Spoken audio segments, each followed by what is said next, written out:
Slow Farm is a farm started by Kim Bayer, and it's all organic, so there's a lot of labor of love that goes into it, no pesticides, no herbicides. And yeah, slow food is just a different way of getting your food to the table, right? So you have to have patience when you put the lettuce in, and you have to have patience when you put the spinach in, and 60 days later, you're enjoying a beautiful salad. So yeah, we like to work hard and we like to play hard.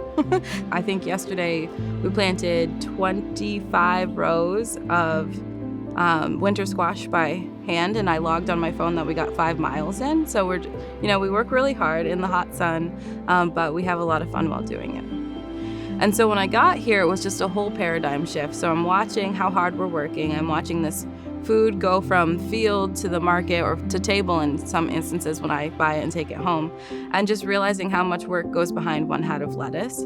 It has changed everything. You're eating healthy food. People have put love into it. That it's good for your body and it actually has nutrients from the soil that we've been building. It feels like a community to me. It feels like I'm part of something that people look forward to every week. Just like the people that come for UPIC. I think everybody feels welcome here. You have people from all different, ethnic diversities, maybe even religious diversities, and everybody just gushes about how they love it here. So I think that just like local food can change the way you perceive just a meal in general, right? I know it has in my life. We were looking around and we saw a need to connect customers with locally grown food in a way that was more convenient than a 1 day per week farmer's market.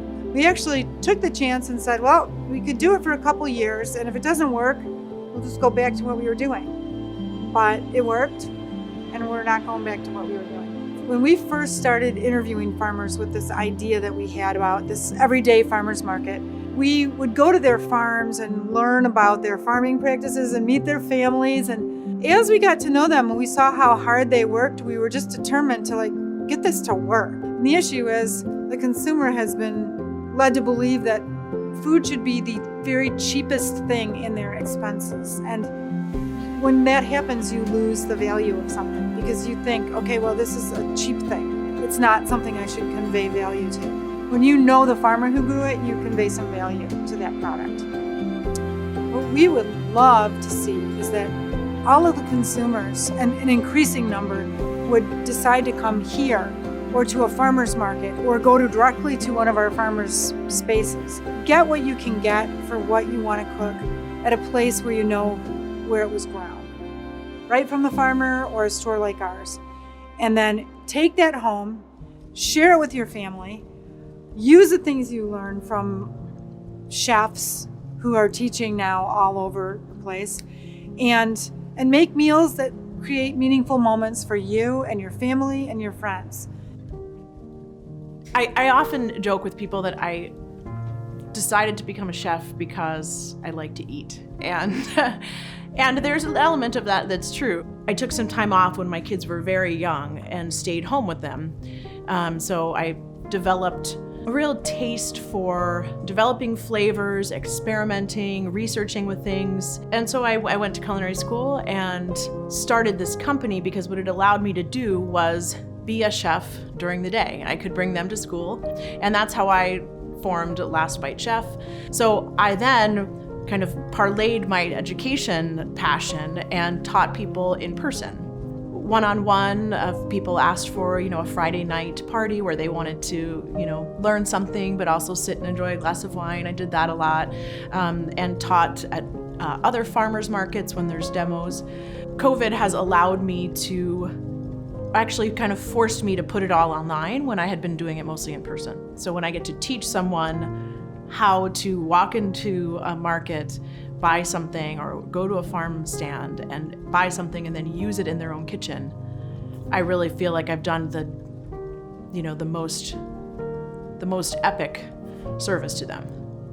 So when I think about this food and I think about how beautiful it is and how nutrient dense it is and how much love has gone into it, it seems like this should be the standard. This is how everyone should eat. Because when you buy local, your dollars stay local. When you buy local, your food is fresher. When you buy local, you're just making an impact on the community greater than you even understand. Like, it's got such a ripple effect. That would be the dream, that the community that revolves around local food starts in a place where local food is the first consideration. I mean, that's priceless, right? I mean, what could be better than enjoying family time around stuff that's really healthy? So that is basically what real food does. It allows you to sit down. It allows you to have a conversation. And when the food is nourishing, then the conversation can be even more nourishing. Once you cook things well and you're cooking with good ingredients, it's going to change the whole conversation. So, I don't know, food is the great uniter.